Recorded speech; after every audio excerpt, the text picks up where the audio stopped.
Immobilier, anticipez votre fiscalité pour piloter votre rentabilité. Je m'appelle Noémie, je suis marchande de biens et investisseuse dans l'immobilier. Lors de cette émission, nous allons parler de fiscalité. Et pour cela, nous avons une invitée d'honneur qui va se présenter de suite.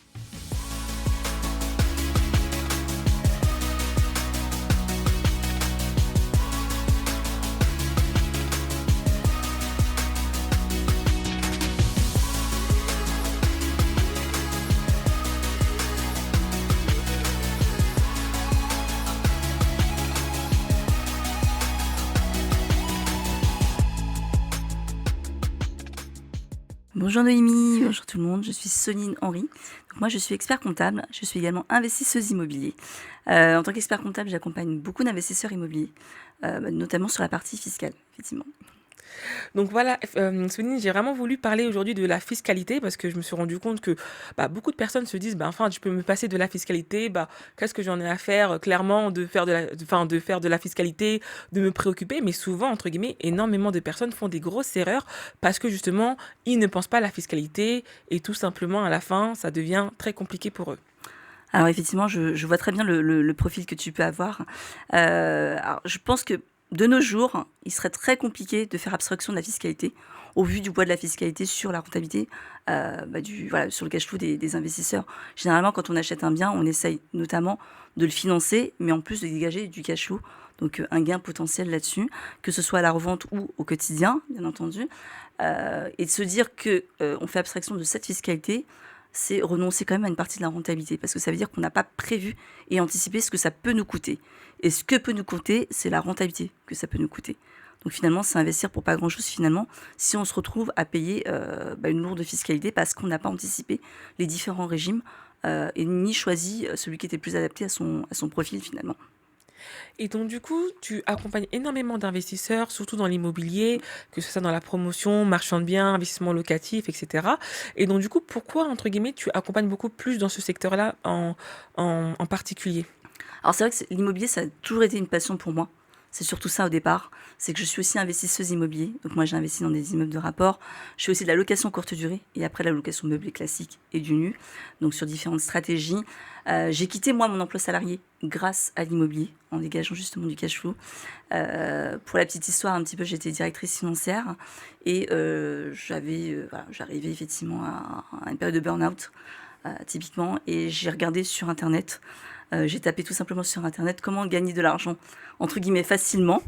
Et c'est l'immobilier qui est apparu. Alors, pour ceux qui sont investisseurs immobiliers, on sait bien que le facilement n'a pas vraiment de sens quand on est investisseur parce que c'est pas facilement qu'on gagne de l'argent.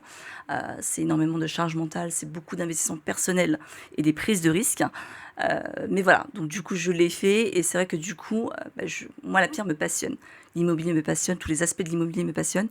Je suis aussi expert immobilier agréé, en fait, du coup sur l'évaluation des biens immobiliers. Donc on peut effectivement détecter le potentiel d'un bien. Donc c'est vraiment, l'immobilier me passionne également. Quand j'ai fait mes armes chez Ernst Young, chez EY, j'étais dans le département immobilier. Donc ça fait quelques années. C'était ma première expérience même professionnelle.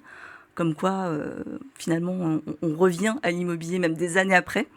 Donc voilà. Et du coup, quand j'ai lancé mon cabinet, quand j'ai quitté mon job salarié, et qu'après j'ai voulu lancer mon entreprise, mon cabinet, du coup je voulais vraiment être indépendante et lancer mon cabinet, tout naturellement, je me suis effectivement spécialisée dans l'immobilier et dans l'accompagnement des investisseurs immobiliers. Et moi, j'aime à dire que j'accompagne pas juste le bien immobilier, je fais pas juste un bilan immobilier, mais j'accompagne l'investisseur lui-même, en fait, sur tout son cycle de vie finalement, enfin tout son parcours en fait d'investisseur, du premier bien qu'il peut acheter, après tout ce qui peut se passer dans sa vie, c'est-à-dire qu'il se marie, il a des enfants, donc à un moment peut-être qu'il veut agrandir son patrimoine immobilier, peut-être qu'il veut stabiliser son patrimoine, restructurer son patrimoine, revendre des biens pour effectivement construire autre chose. Voilà, c'est tout ça. Et puis protéger aussi ses biens et sa famille, parce qu'on investit dans du patrimoine immobilier, donc il peut y avoir des conséquences importantes. On n'achète pas une baguette de pain. Donc évidemment, c'est important de bien s'accompagner, de définir une stratégie dès le départ et d'être accompagné justement pour être sûr de faire les bons choix et de payer la fiscalité au plus juste. Merci pour toutes ces informations.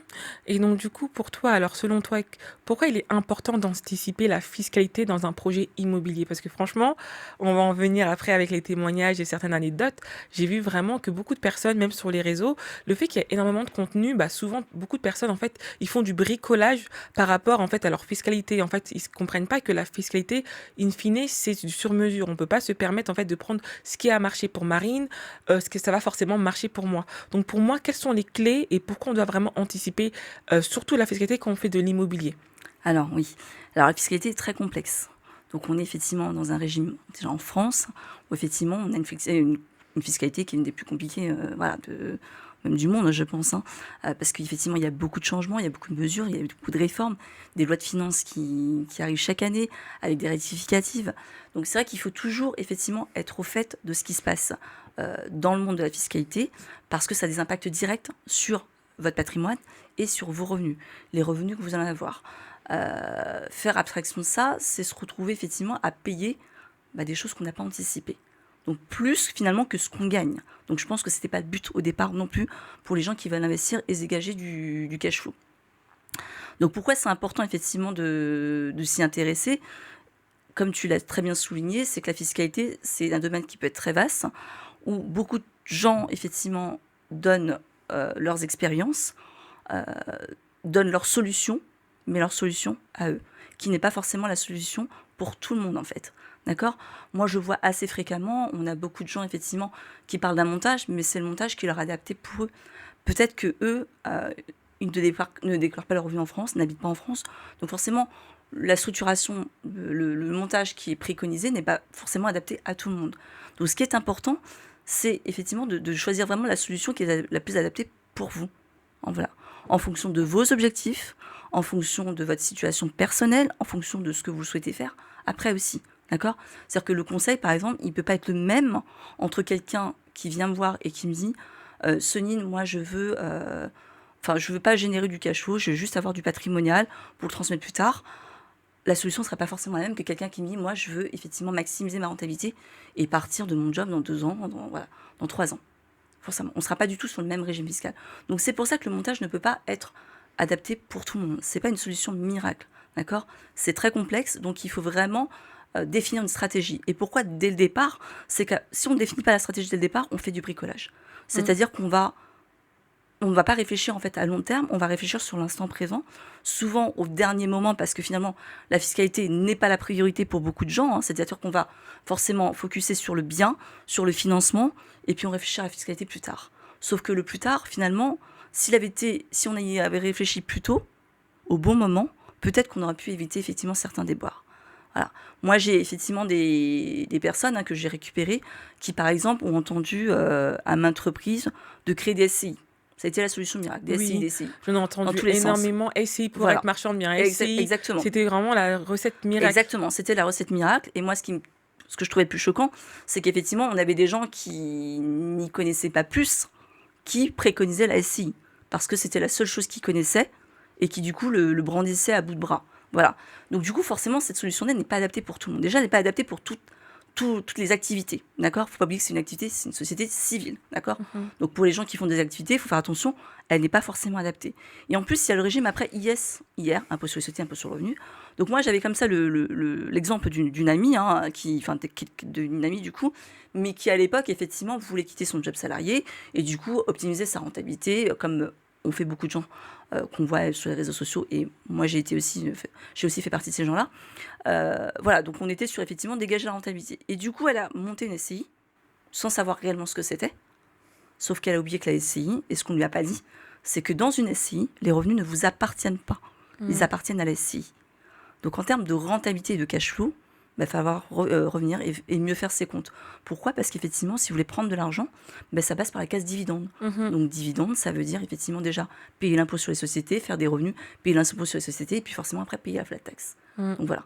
Donc c'est pas forcément la solution la plus adaptée quand on veut maximiser les revenus et se retirer, partir effectivement, quitter par exemple un job salarié. Voilà.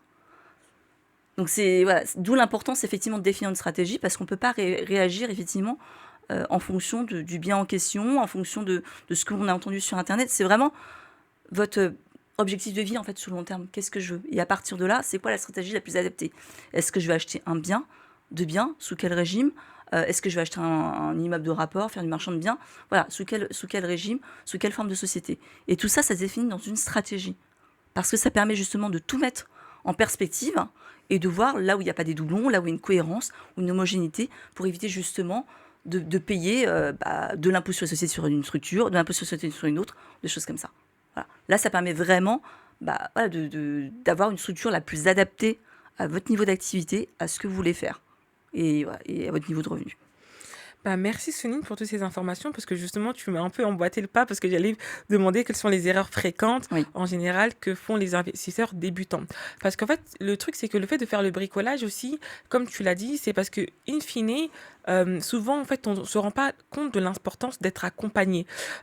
Tu accompagnes justement énormément d'investisseurs, énormément d'entrepreneurs et donc du coup tu les aides entre guillemets à pouvoir naviguer par rapport à toutes ces lois fiscaux qui tombent chaque année, qui changent justement en fonction aussi du bon besoin de on va dire de la France, etc.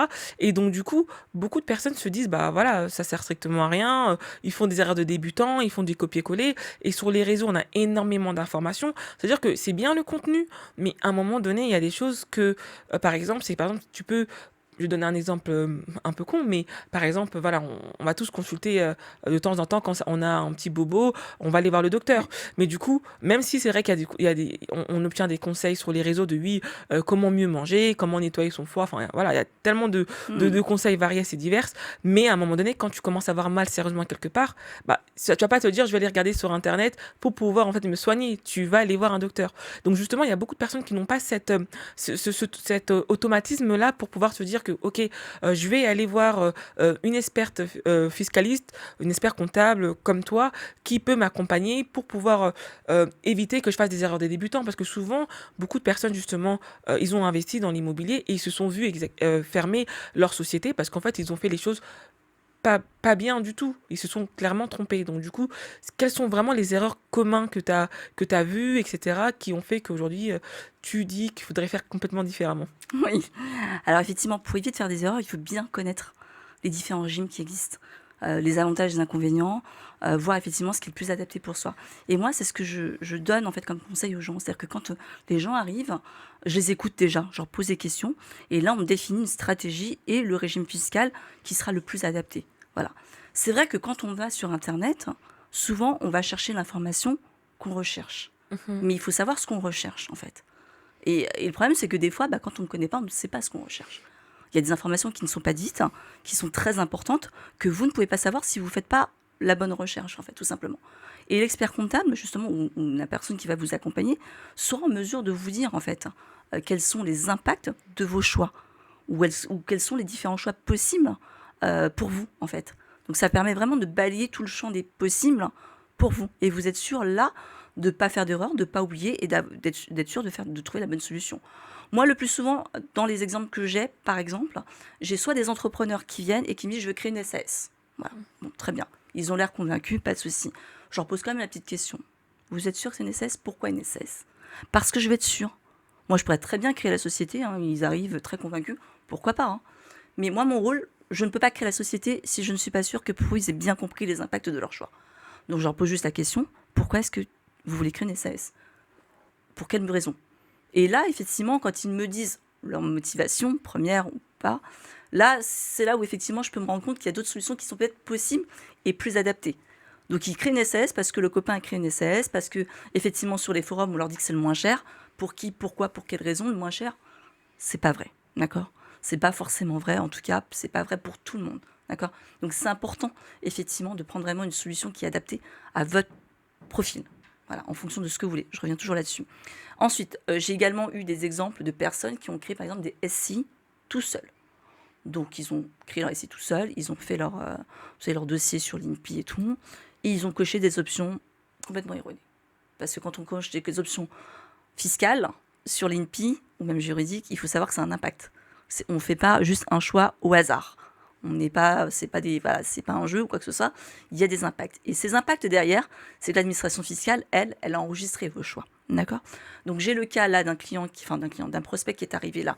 Donc là, qui est arrivé 3 mois après la période fiscale et qui me dit les impôts me demande maintenant de faire un bilan parce qu'en fait j'ai fait une SCI à l'IS quand j'ai créé ma société, Ah oui. quand lui il a coché tout seul l'IS, sauf qu'il l'a déclaré à l'IR, donc sur sa déclaration de revenus personnels. Pourquoi ? Parce qu'il voulait faire jouer effectivement le déficit foncier. Voilà, déduire effectivement tout ça. Sauf que du coup il perd le déficit foncier parce que l'administration fiscale l'a refusé. Il ne peut plus changer d'option dans la mesure où on a dépassé effectivement la période pour laquelle il peut changer les options. Oui, Voilà. c'est vrai qu'il y a un dé, donc Voilà, c'est tout à fait. 3 C'est ans, 3 mois, c'est les 3 3 mois, mois. 3 premiers mois de début d'année du coup. Mais c'est l'option pour 2020, voilà, pour 2025 en question, pour l'année en question. Donc lui, effectivement, il est sur une année antérieure, il n'a pas fait les bons choix, il s'est trompé, donc il perd le déficit foncier sur ses revenus personnels. Vous voyez ? Donc c'est très très important. Et souvent, moi j'ai envie de dire que les experts comptables sont un petit peu les médecins en fait des entreprises et même des investisseurs parce qu'on est là aussi pour vous aider finalement à trouver la bonne solution, à vous enlever quelques épines du pied qui du coup vous donnent du stress et des charges mentales. Des fois c'est pas grand chose, mais quand vous faites les bons choix ou quand vous êtes accompagné, vous avez quand même une sérénité mentale qui est indescriptible. Et là, il ne faut pas oublier qu'effectivement, vous investissez quand même, soit dans votre entreprise, soit dans un bien immobilier qui fait quand même des centaines de milliers d'euros. Donc, je ne pense pas qu'il faille effectivement faire l'impasse sur un bon accompagnement fiscal, même comptable et juridique, pour quelqu'un qui pourra forcément faire gagner de l'argent. On sait qu'on fera forcément gagner de l'argent aux gens. C'est inévitable. Parce que les impacts fiscaux sont conséquents et parfois irréversibles. Donc, si vous faites les mauvais choix dès le départ, vous le traînez des mois et des années. Et et finalement, vous ne pouvez pas récupérer les choses à moins de revendre votre bien. Et je parlais tout à l'heure de la connaissance de mon ami, effectivement, qui avait écrit une SCI à l'IS, qui voulait quitter son job. Finalement, elle a fini par vendre le bien. Bon, il se trouve que le bien n'a pas été rentable. Elle a fini par vendre son bien et fermer sa SCI. Waouh. Voilà. Et reprendre son job. Ce n'était pas son objectif. Vous voyez ? Donc c'est ça qui est compliqué de faire le choix de ne pas être accompagné. Et on le voit bien sur des entreprises qui démarrent, qui ne se font pas accompagner par des experts comptables ou par des cabinets ou par des gens qui effectivement peuvent vous accompagner dans la création d'entreprise. Il y en a beaucoup qui coulent au bout de quelques années. Mais il y a très peu qui franchissent le seuil effectivement des 5 ans de survie. Waouh, c'est incroyable. Ouais. Et justement, pour rebondir un peu par rapport à ce que tu dis, il y a aussi ce phénomène où beaucoup de personnes sont perdues. Oui. Ils sont un peu perdus par rapport à toutes justement ces options qui s'offrent à eux, c'est-à-dire est-ce que je fais une SARL, est-ce que je fais une SCI, est-ce que je fais une SARL de famille. Ça veut dire que moi, je me souviens clairement, et je le dis clairement avec toute honnêteté, je me souviens quand je t'ai consulté, pour moi, il n'y avait que la SCI. Je ne me pensais pas que je pouvais faire aussi une société immobilière qui fait aussi de la location où on peut vraiment passer par une SARL, une SAS, etc. Parce que du coup, in fine, je me suis dit, j'ai écouté énormément aussi de contenu et tout le monde jure que par la SCI. Mais in fine, en fait, on a une palette d'options qui s'offre à nous parce qu'on n'a pas tout simplement toutes les mêmes compositions. Par exemple, il y en a, ils veulent juste avoir un complément de revenu. Il y en a, leur objectif, entre guillemets, c'est vraiment que les sociétés immobilières remplacent totalement leur boulot, leur travail. Donc du coup, tout ça change parce qu'une SCI, souvent, c'est qu'on veut conserver des biens et qu'on va aller sur le long terme. Mais entre guillemets, quand on veut commencer entre guillemets à vraiment professionnaliser sérieusement, on va dire son activité, parfois la SCI ne peut pas répondre tout simplement aux besoins du client. Donc du coup, c'est ça ma question. Alors en fait, comment on peut être orienté, pour enchaîner entre nom propre via une structure SI, SS, SARL? Qu'est-ce qui est vraiment conseillé? Comment on doit s'orienter même au début? Alors dès le début, c'est toujours la même chose. Je pense qu'effectivement, c'est définir vraiment votre projet de vie. Qu'est-ce que vous voulez faire au niveau de votre activité d'investissement immobilier? Quel type d'activité vous voulez définir? Quel type d'activité vous voulez faire? Est-ce que autour de vous, est-ce que vous avez une famille? Comment vous voulez transmettre? Est-ce qu'il y a des gens qui effectivement vont travailler avec vous? Donc il y a plein de choses comme ça à mettre en parallèle pour définir quelle est la bonne stratégie. Et c'est vrai que souvent, quand on parle d'immobilier, les gens, quand ils parlent de société et d'immobilier, pour les gens qui débutent, ça va être la SCI. Parce que c'est ce qui est le plus répandu, parce qu'on sait que c'est une société immobilière. Sauf que souvent, ce qu'on oublie, c'est le C qui est au milieu, qui s'appelle civil, société civile immobilière. Donc qui dit civil, c'est-à-dire activité civile. Donc l'activité civile, c'est-à-dire pas d'activité de commerce, pas de fonds de commerce en fait. Donc je ne transige pas avec une clientèle. c'est du patrimoine, je détiens du patrimoine, je loue du patrimoine. Voilà, c'est des activités civiles en fait. Je fais des actes civils et pas des actes de commerce. Voilà. Donc c'est pour ça que des gens crient à tort les mauvaises sociétés. Et il ne faut pas oublier que quand on est dans une mauvaise structure juridique, on prend un risque. Et en plus, fiscalement, on ne peut pas déduire les mêmes choses. Oui. Vous pouvez déduire beaucoup plus de charges quand vous êtes sur une activité commerciale, donc une société commerciale telle qu'une SAS, une SARL par exemple, URL. Mais sur une société civile, c'est très très limité puisqu'on s'en tient effectivement à l'activité civile. D'accord ? Donc voilà, il faut vraiment faire les bons choix. Et pour ça, c'est vraiment faire un diagnostic, j'ai envie de dire, faire déjà un audit de ce que vous voulez, même vous-même, en fait, faire un point de ce que vous voulez faire. Et c'est comme un business plan, c'est se dire, mais moi, comment je vois mon activité à long terme ? Est-ce que c'est quelque chose que je veux développer, professionnaliser, qui je mets dedans, comment je veux me rémunérer, comment je veux me protéger ? Donc c'est toutes ces questions-là à mettre en parallèle. Et en fonction de ça, on regarde après le panel de ce qui est disponible. Alors forcément, vous tout seul, vous ne saurez peut-être pas tout ce qui est disponible, mais un professionnel saura vous définir ce qui est saura vous proposer ce qui est disponible pour vous en fonction justement de ce point que vous aurez fait avec vous-même et avec le professionnel. Après, j'ai envie de dire que chacun son métier. Il ne faut pas oublier qu'un avocat, un expert comptable, il a fait des études. Donc, quand il vous donne un conseil ou quand il va vous dire une SCI plus adaptée, il a fait des études. Il n'a pas lu juste sur Internet. Et je sais que sur Internet, il y a des personnes qui sont très très bonnes, mais ce n'est pas forcément toujours leur métier. Donc méfiez-vous aussi de ça. Parce que souvent, on va vous donner des solutions qui sont leurs solutions, que leur expert comptable ou que leur avocat leur a donné, mais qui ne sera pas adapté à vous, parce que vous ne connaissez pas tous les paramètres de la personne en question qui vous a donné ce conseil-là, qui a donc un conseil indirect. D'accord ? Donc vous n'avez pas tous les paramètres. Si lui, de son côté, il est pas résident fiscal en France, ou plein de choses, la structure, le montage ne sera pas adapté pour vous, en fait, tout simplement. Voilà. Vous n'allez pas prendre un médicament qui a soigné quelqu'un d'autre sans regarder les contre-indications, des choses comme ça. Vous voyez, c'est la même chose, en fait. C'est pas le même diagnostic. Même si ça y ressemble, c'est pas forcément le même. Et à partir du moment où on n'a pas quelque chose de personnalisé et adapté, on prend un risque.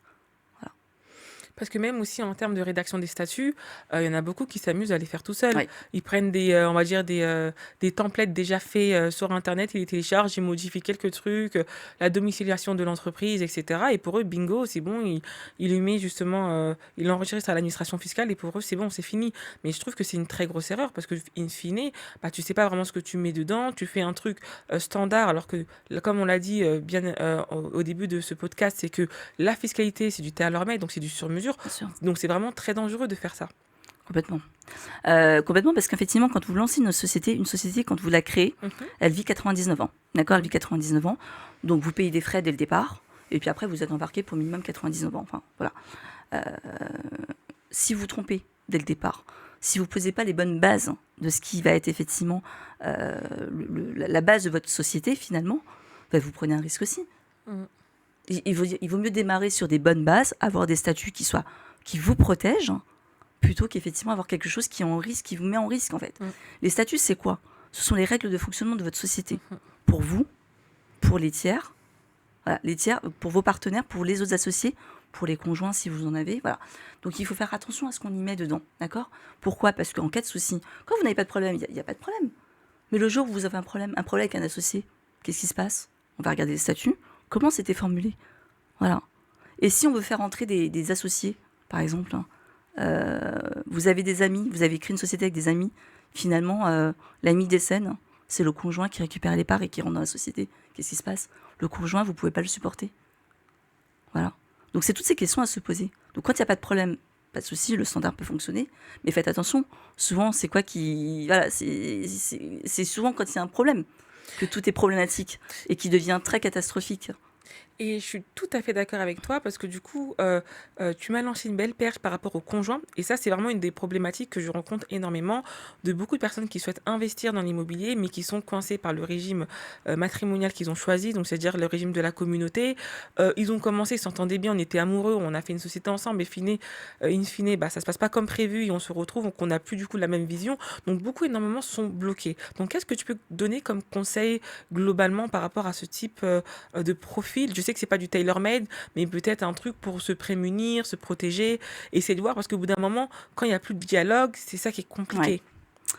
Alors moi, j'ai envie de vous dire, effectivement, de revenir sur sur les contrats matrimoniaux quand on se marie, tout simplement. D'accord ? Alors, je sais que ça peut être très, très mal perçu pour certaines personnes, pour certaines communautés, des choses Oui. comme ça.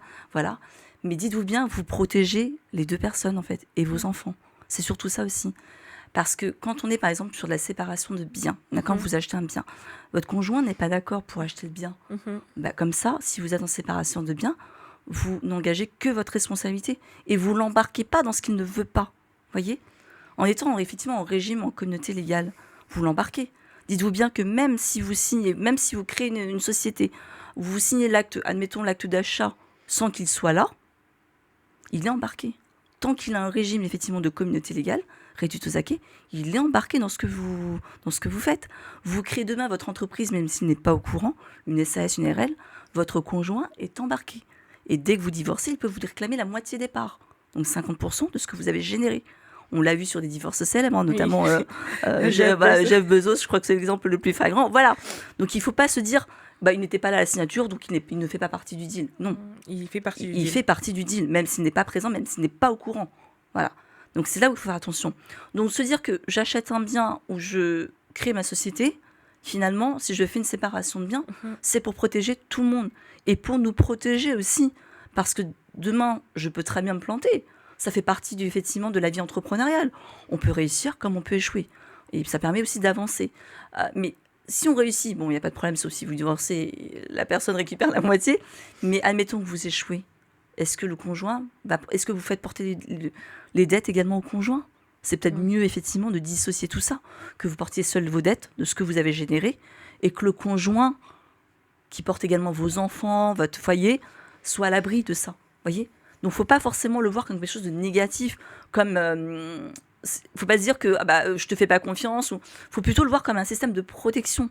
Et c'est là pour ça. C'est je nous protège de mon aventure entrepreneuriale, des biens immobiliers, de plein de choses en fait. Voilà. Comme ça se limite effectivement à moi-même, mais notre mariage continue. Voyez ? Parce que, en fait, ce que tu me dis, ça me fait penser à c'est une histoire que j'ai connue où il y a beaucoup de personnes qui se sont retrouvées des fois dans des situations compliquées. Une particulière me revient en tête. C'est une femme où son mari il avait une entreprise. Il s'était justement marié sous le régime de la communauté. Et il a été, malheureusement, il est décédé. Et donc, du coup, s'est retrouvée à devoir. Mais elle n'était pas au courant. Elle était pas au courant que son mari, l'entreprise ne fonctionnait pas bien et qu'il y avait des dettes. Et donc, du coup, elle a été responsable, finalement, de commencer à devoir payer justement les dettes de son mari après son absence. Et une autre histoire également, j'avais tout simplement, et ça c'était le pire parce que c'était vraiment une histoire qui n'était pas ouf, mais clairement en fait il y a une dame que je connais, elle était mariée justement sous le régime de la communauté, son mari est tombé malade, et il est décédé. Et en fait, ce qu'elle ne savait pas, c'est que son mari avait acheté... non, il n'avait pas acheté. Non, son mari avait une maîtresse. Et donc, du coup, sa maîtresse avait acheté une maison. Mais du coup, il y avait des gros travaux à faire. Donc, il a contracté un prêt. Justement, je crois, IMO, je ne sais pas comment il s'est pris, mais je n'ai pas trop les détails. Prêt travaux au nom à son nom à lui. Et du coup, finalement, à la fin, c'est là qu'elle a découvert le poteau rose et qu'elle a été redevable de tout ce qu'il avait engagé. Et en plus, il avait aussi quelques sociétés par-ci par-là qui ne marchaient pas. Et elle s'est retrouvée justement avec des dettes énormes à payer. Donc une amertume parce que elle a découvert que son mari, de toute façon, il avait quelqu'un d'autre. Et en plus de ça, devoir payer tout ça. Et donc je pense que c'est vraiment très important de penser fiscalité par rapport à ça. Parce que beaucoup de personnes, surtout dans certaines communautés, c'est très touchy en fait ce sujet-là. On se dit non mais enfin on peut pas, voilà, quand on se marie pour l'amour, etc. Mais bon, on connaît un peu ce qui se passe, surtout quand on regarde les gossips des stars, les divorces, on comprend très rapidement que du jour au lendemain, tout peut basculer. Et il faut, entre guillemets, être conscient et être responsable de savoir sur quoi on veut s'engager ou pas. Ça veut dire que si demain, ça marche pas et que je dois payer une partie parce qu'entre guillemets, on a choisi un mauvais régime fiscal, un mauvais matrimonial, donc on se retrouve dans une situation compliquée. Est-ce que je suis prête à payer ou non ? Donc tout ceci est vraiment important. Et ça m'amène à cette question, la transmission. Mmh. Parce qu'en fait, beaucoup de personnes parlent de dénombrement, on fait ci, on fait ça. J'ai l'impression que c'est un peu la soupe, oui, la non-propriété, etc. Bon, on entend tout à boire et à manger, mais des fois, Mmh. c'est pas si simple. Mmh. Et souvent, il y en a qui font la SCI, qui mettent des enfants très tôt, en bas âge, dans des SCI, des fois des SARL, des sociétés, pour finalement, entre guillemets, ce soit les parents qui sont les responsables légaux des enfants pour pouvoir, entre guillemets, prendre autorité sur les décisions. Mais en fait, on va vraiment tout ça. Et finalement, il y a beaucoup de choses, des fois, qui sont mal faites et qui sont plutôt une charge pour l'enfant qu'un bénéfice. Donc, qu'est-ce que tu peux conseiller par rapport à ça? Alors, c'est vrai que sur la transmission, on va dire, c'est ce qui est quand même le plus intéressant. C'est ça surtout. C'est que fiscalement, c'est intéressant. Pourquoi? Parce que sinon, quand vous achetez du patrimoine immobilier, par exemple, il faut commencer à donner très tôt si vous voulez pas que vos enfants payent en fait des droits de succession.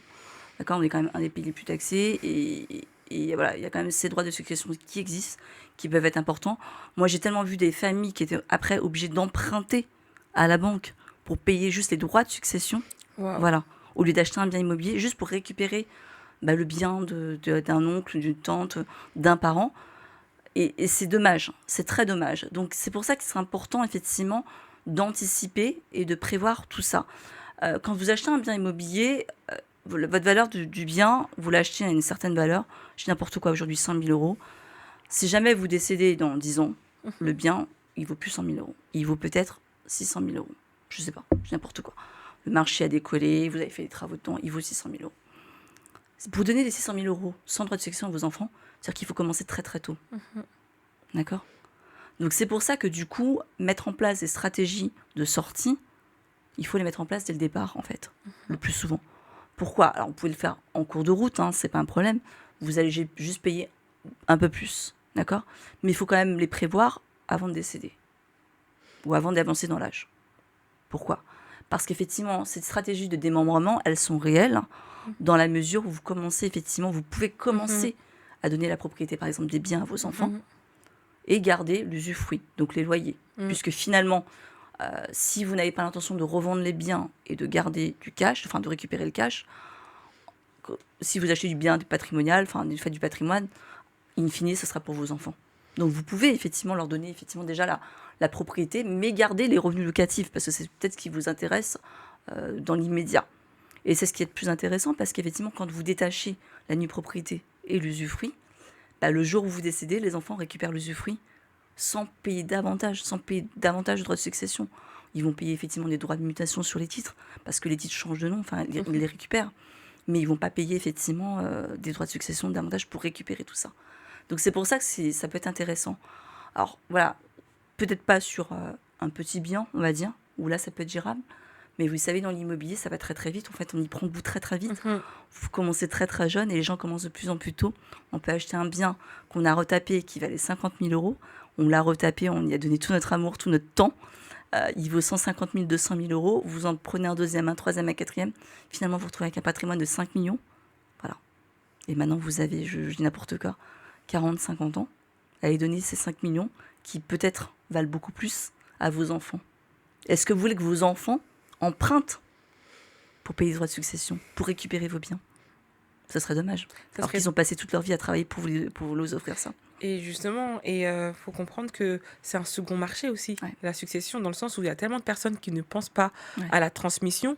In fine, c'est comme si tu avais passé toute ta vie à payer pour quelque chose, et in fine, ça revient sur le marché, alors que normalement, il ne devrait pas être sur le marché. C'est-à-dire qu'il y a énormément de notaires, enfin, parce que in fine, on parle d'emprunt, mais par exemple, sur l'exemple que vous venez de donner, 5 millions d'euros, c'est énorme. C'est-à-dire que même si l'enfant voudrait emprunter, bon, à moins que voilà, lui-même, il soit riche, il trouve où la capacité de pouvoir, et souvent même des fois là on parle de 5 millions, mais des fois c'est pour des montants aussi dérisoires de 150 000 euros, de 100 000 euros, ils n'ont pas les moyens, etc. Et ils se retrouvent malheureusement obligés de vendre, et avec une grosse partie qui revient malheureusement au trésor public.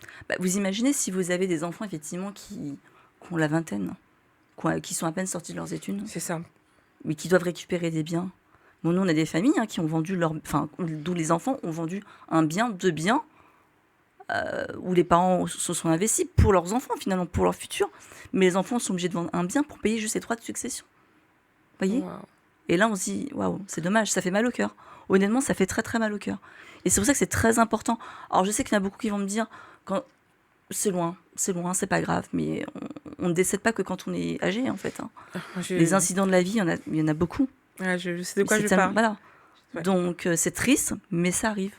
Ça arrive et c'est la double peine, j'ai envie de dire, c'est encore plus dur si en plus vous devez effectivement sacrifier quelque chose que vos parents Mm. ont passé du temps à construire. Ça peut être une entreprise, ça peut être un jour, vous n'avez pas vu les week-ends, ils ont passé leur temps à construire ça, et puis vous êtes obligé de le vendre parce que vous n'avez pas eu moyen de payer les droits de succession. Ouais, c'est triste. C'est... Et, vous rejoins carrément parce que moi j'ai perdu ma mère tôt, je l'ai perdue tôt et je me suis retrouvée, bah ma mère elle est morte jeune pour moi à mon sens, hein. Mm. Elle avait moins de 55, je crois Ouais. 56 ans. Pour moi c'était tôt parce que je me voyais être avec elle jusqu'à ses 90 ans, Mm. etc. Et en fait, souvent on se rend pas compte mais on pensait pas à la succession et quand Ouais, ça nous est arrivé, on s'est dit ok d'accord, donc en fait du jour au lendemain tout peut changer. bien Et sûr. clairement ma mère elle était pas aware, elle était pas consciente de tout ce qu'elle aurait pu faire et on s'est retrouvé à rattraper pas mal de choses sur le cours de route. Et Mm. bon voilà, ma mère elle n'avait pas investi, mais il y a beaucoup de choses même pas par rapport au bien immobilier, mais qu'on a dû se rattraper même en cours de route parce qu'il y a Ouais, aussi comment ça se passe aussi s'il y a un peu d'argent sur le compte, etc. bien Tout sûr. ça, ça fait partie de la transmission et en fait personne ne, enfin en fait on espère Ouais, vivre longtemps, mais on sait pas de quoi est fait le lendemain. Donc exactement. la fiscalité, ça permet aussi de protéger en fait ses Ouais, enfants et ses petits enfants et aussi d'avoir le choix à qui je cède exactement. parce que chaque famille a ses particularités. Donc des fois, c'est ta grand-mère, la grand-mère, elle a élevé voilà, l'enfant, et donc elle va préférer des fois le léguer à sa petite fille Mm. qu'à sa fille. Et tout ça, entre guillemets, c'est important. Mais Ouais, souvent, comme on dit que c'est pas pour tout de suite, c'est pas pour tout de suite. ouais, Et quand souvent, bah, malheureusement, il y a quelque chose qui arrive, bah, ça nous prend de court et on se retrouve complètement. malheureusement Ouais, mis dans des gros problèmes, si je c'est peux dire ça. ça comme ça. Non, non, Donc, c'est ça. Ouais, ouais. et donc, j'ai aussi une autre question. Parce que du coup, là, on a beaucoup parlé de transmission, Ouais, de quels sont les régimes qui sont intéressants. Et in fine, c'est par rapport à la stratégie. ouais, La stratégie, qu'est-ce qu'on veut faire, etc. tout à fait. Mais maintenant, en fait, maintenant, par rapport à la rentabilité, comment rentabiliser l'équilibre à trouver? Parce qu'aujourd'hui, le problème, c'est qu'il y a beaucoup de mensonges et qu'en fait, on fait croire aux gens clairement qu'ils ne vont jamais payer d'impôts. En fait, l'objectif, ce n'est pas de payer d'impôts, c'est juste tout simplement de s'organiser au mieux pour avoir une belle rentabilité. Mm. Et justement, ma question est, beaucoup veulent tout déduire ou ne rien payer. À quel moment ça devient risqué? Alors, effectivement, là, c'est. Alors, je l'ai tous les jours, hein, là, je veux payer ou c'est pas déductible, non. Alors, effectivement, il faut savoir une chose, c'est qu'une charge est déductible si elle est engagée dans l'intérêt de la société et si elle n'est pas excessive, d'accord? C'est-à-dire que si vous faites un résultat dérisoire, vous pouvez pas vous permettre d'acheter un véhicule de fonction, par exemple, qui soit excessif, voilà. Donc, il faut vraiment que ce soit proportionnel, effectivement, au résultat, que ce soit pas excessif, hein, qu'il ne peut pas y avoir d'abus de bien social, parce que ça veut dire que vous prenez de l'argent dans la société pour, voilà, pour votre train de vie, et surtout qu'effectivement ce soit engagé dans l'intérêt de la société. Ça, c'est la définition d'une charge déductible, d'accord? Donc si ça ne rentre pas dans ces critères-là, c'est pas déductible. Mhm. Donc c'est vrai que le curseur peut être compliqué.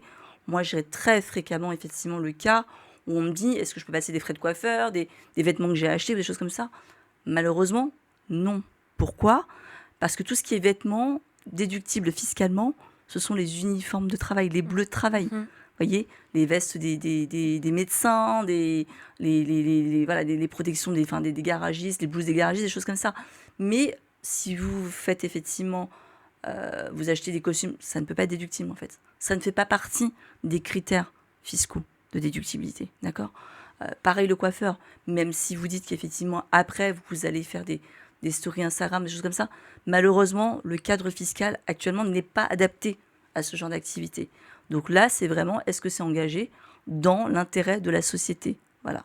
Donc si par exemple vous faites un déplacement pour aller chercher un prospect, des choses comme ça, oui, c'est engagé dans le cadre de la société. Par contre, si ce sont des vacances, forcément, ça ne l'est pas. D'accord? Bon, là, c'est l'exemple le plus flagrant. Mais voilà, c'est surtout ça. Ne pas payer des impôts. Alors, je pense qu'effectivement, on parle surtout en termes d'immobilier, où on va générer plus de travaux Mhm. que la rentabilité pour l'instant, mais ce n'est pas éternel. Et le but, c'est que ce soit pas éternel, parce que si vous investissez, c'est aussi pour avoir du cash. Alors, je mets de côté l'aspect patrimonial, hein, où effectivement, on va acheter cher, on sait qu'on l'achète cher, mais bon, on sait que derrière, dans 20 ans, c'est un beau patrimoine et on veut du patrimoine. Voilà, je fais abstraction de ça. Je parle vraiment de peut-être l'entrepreneur qui va créer une entreprise, son but, c'est de créer de l'argent, quand même, des revenus. Je parle effectivement aussi de l'investisseur qui veut créer du cash flow. Donc lui, effectivement, dans un premier temps, peut-être qu'il ne va pas payer d'impôts parce qu'il aura misé dans son entreprise, il aura investi dans des outils, dans des biens immobiliers ou des choses comme ça, mais au bout d'un moment, il faudra qu'il paye. Parce que s'il paye, ça veut dire qu'effectivement, il génère plus d'argent que les charges. Et c'est quand même le but de l'activité. Exactement. D'accord? Donc, c'est pas une fin en soi de dire je veux pas payer d'impôts. C'est pourquoi je paye l'impôt. Je paye parce que j'ai fait des bénéfices. Bon, bah voilà, ça fait partie des choses. Donc, je fais des bénéfices. Donc, il est normal, en tout cas, moi, ça me choque pas de payer de l'impôt si je fais du bénéfice. Vous voyez? Donc, ça fait partie du jeu. On le sait dès le départ. C'est pas une arnaque. Maintenant, là, il faut vraiment être au courant de tout. C'est d'être bien entouré, encore une fois, ou d'être bien informé de toutes les taxes auxquelles on est soumis.